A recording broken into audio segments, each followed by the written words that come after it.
Hello and welcome back, adventurers. This is Captain TTRPG, and today we're talking about Pathfinder 2nd Edition. Hello and welcome back, adventurers.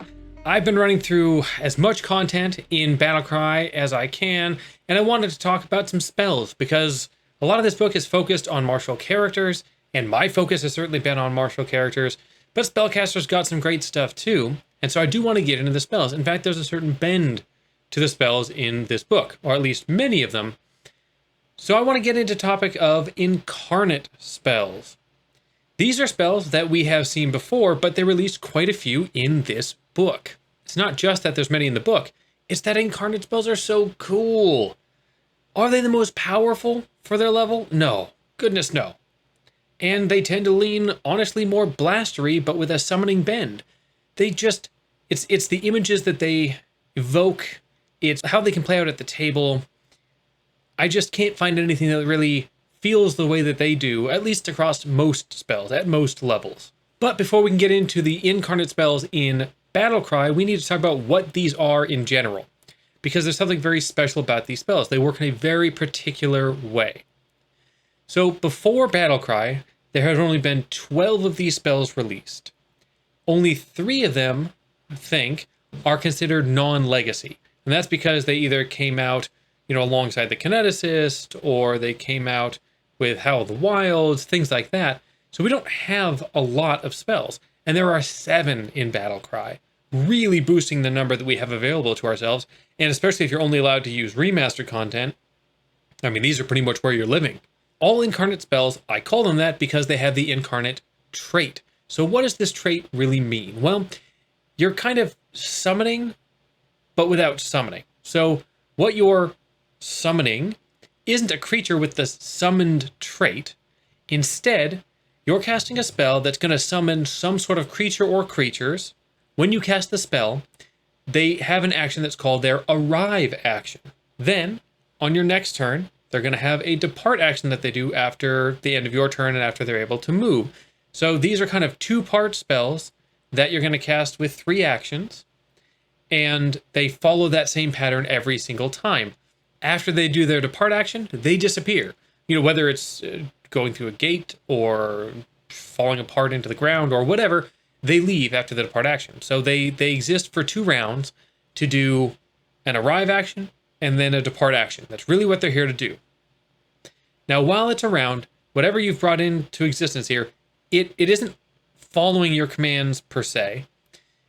If they do have decisions to make, they will follow the GM's guidance on that. You could, of course, command them or suggest a certain action for them. They don't have to take that. However, what they do need to do is they do need to, when they arrive, they just land where you have them land. So you get to choose where they land on that next turn after you've done your actions. Then whatever this creature is, or creatures, going to take a stride, step, or fly if they have it, tunnel, climb, whatever, movement style action. And then they're going to use their depart action. Now these are going to be against enemies, which is really important here, that these actions are against enemies. At least generally speaking. I don't think any aren't against enemies. I have to check that again. Somebody correct me. If any of them can hurt allies, let me know. But as far as I remember, none of them can hurt allies. It's against enemies in the areas that they blast, because usually we're talking about area effects. Also, GMs, if your caster does bring them in and has a certain course of action, like, hey, I want them to go in this direction or whatever, unless you have a narrative reason not to do that, probably just follow that instruction would be my suggestion. These aren't overly powerful spells, realistically, for what their cost is, at least generally speaking. Finally, these aren't regular creatures. So, sure, you summon it and might take up a huge space on the map, but whatever you summon doesn't have HP, doesn't have AC, they don't have saves, nothing. They can't be targeted, they can't be affected by spells, they can't be dispelled, they exist, they don't even take up space, like you can walk through them. They exist, they do their thing when they arrive, they move, they do their thing as they depart. So no affecting them, no cutting it short, you're going to get both sides of this cast that you do. All that's fine, but why do I think they're really cool? Well, why don't I show off an existing one that isn't from Battlecry to show off kind of how they work and why I think they're pretty awesome. So we're going to start by talking about Summon Elemental Herald. This is from Rage of Elements and is one of the, again, few that isn't considered legacy and isn't from this book. There are actually a whole bunch of options of the type of herald, meaning 6, because there's 6 elements that were from that book. So options that you can choose to summon in, and we're going to summon in the Herald of Fire here. So how does this work? I am the spellcaster, and it is my turn. I am going to use my 3 actions to cast this spell, Summon Elemental Herald. I'm going to choose 9 squares, so a huge size, right? A 9 square on the map, anywhere within 100 feet of me. And I'm going to drop the Herald there. Then, when it appears, it is going to force all enemies in a 60-foot emanation to make a basic reflex save against 10d6 fire damage and 3d6 persistent fire damage. Now, while it's just damage, which is why I say it's not the strongest, that's a lot of damage. And that's a massive area. Like, ridiculously massive area. After that all happens, great, my turn is over. Round goes around, it's my turn again. So, I'm going to do whatever I want to do with my 3 actions. I don't have to sustain this, nothing I have to do to make this happen. I'm just going to use my 3 actions. Maybe I, stride the other way and cast some spell at some other target. Then, the Herald, under my instruction, please GM let that work, is going to move as far as I think it should, up to its distance, which is 60 feet in this case if it's flying. 60 feet if it's striding, or 40 feet if it's flying. Then, the Fire Lord that I've summoned is going to blast a 60-foot line of flame, forcing enemies to make a basic reflex save again, this time against 6d6 fire and 3d6 persistent fire damage. After that blast of flame down the line happens, it's going to dissipate into the air and back to the plane of fire, assumingly. So that's how these spells all work. They work in that same fashion, and you can see it as they come in, right? You can imagine you've opened a portal to the plane of fire, and this massive Fire Lord comes in, taking up a good chunk of the battlefield, decimating it before it disappears again. Keep that in mind as we talk about some of the options available in this book. And I'm going to do these in level order, and then within those level order, alphabetical order. Again, I have to have order, that's just me. So we're going to go ahead and do that, starting off with the lowest level incarnate spell that has yet to exist, as far as I can tell from Archives of Nethys, and that is Pest Swarm. This is level 4, and it is uncommon. Some of them will be uncommon, some will be rare, plenty will be common as well. So again, GMs, I don't think this is crazy, but if it doesn't fit your game, it doesn't fit your game, that's okay.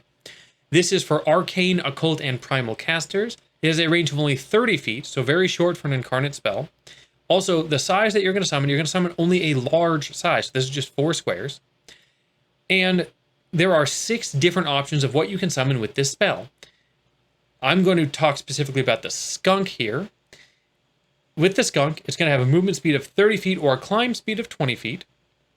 When it arrives, it's going to use Mustelid Charge, where when they say scatter down the trees or wherever they're coming out of the bushes, however they arrive, then within a 5 feet emanation and in their space that they take up, all enemies are going to have to make a basic reflex save against 4d6 piercing damage. So that's on their arrival. Then on their departure, they're going to use Stink Bomb. This is a 15-foot cone of stench where creatures have to make a fortitude save against 2d6 acid damage, becoming sickened 1 on a failure or sickened 2 on a crit failure, which is, to be fair, very brutal. And then they scurry away. Next, we have Skeleton Army. This is level 6, not uncommon or rare. This is for Arcane, Occult, and Divine casters. This has a range of 100 feet, much more common for this. It is huge size, we're back up to those 9 squares. And it has a speed of 40 feet. You're going to summon skeletons just out of the ground. They're going to crawl up out of the ground when you use Bone March, which is what happens when they arrive. They're going to burst out of the ground, and in a 20-foot emanation, they're going to force a reflex save for 4d8 slashing damage. On a critical failure, creatures take 2d8 persistent bleed damage. So now you've got this skeleton army on the battlefield that then can move up to 40 feet next time before using their departure of Tossed Heads. This is a 20-foot burst within 30 feet, which is a very cool thing. It's pretty unique, actually.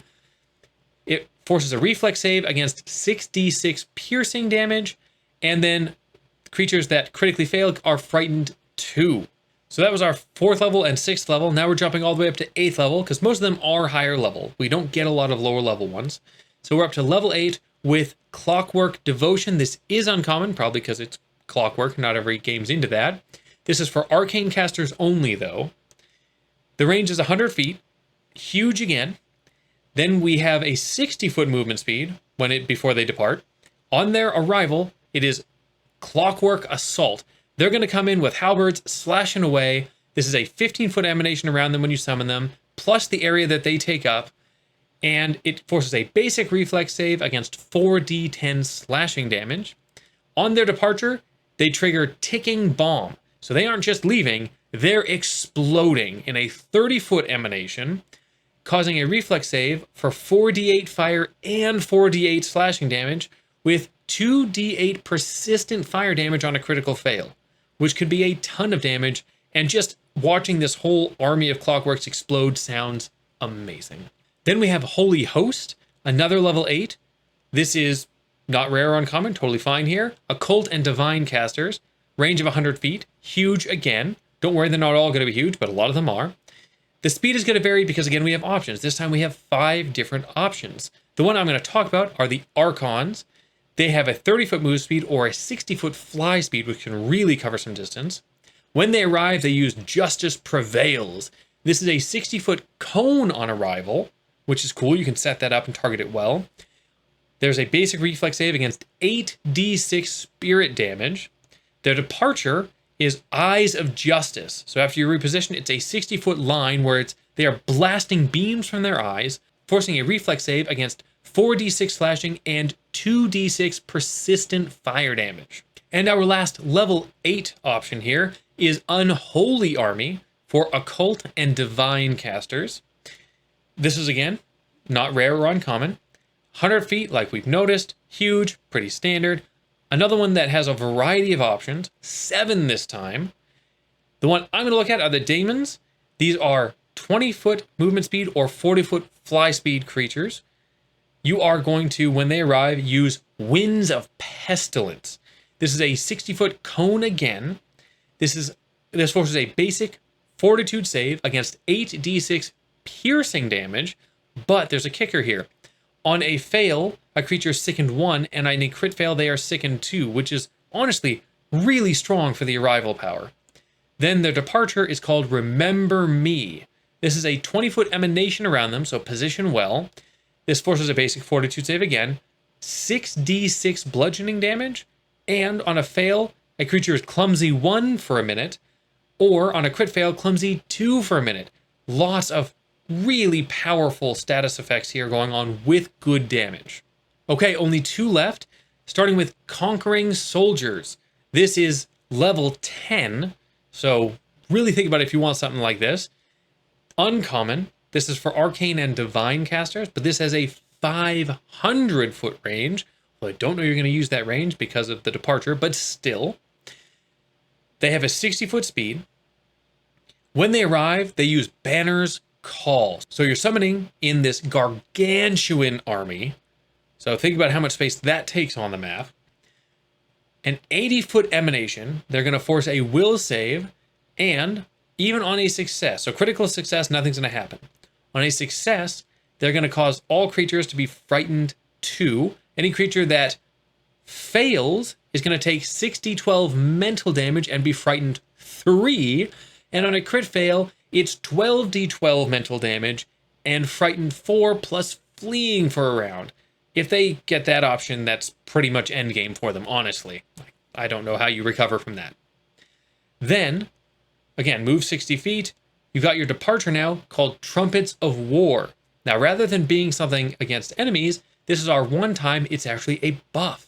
Then, allies within 100 feet of the soldiers immediately reduce any clumsy, drained, enfeebled, frightened, sickened, or stupefied conditions by 2, and gain a +2 status bonus to all attacks, saving throws, skill checks, and DCs for 3 rounds, which is a crazy, crazy buff that if used properly could end a combat pretty quickly. Finally, we have the only rare one we're talking about, Jassim's Allegiance. This is level 10 again, like I said, rare, for arcane and occult casters.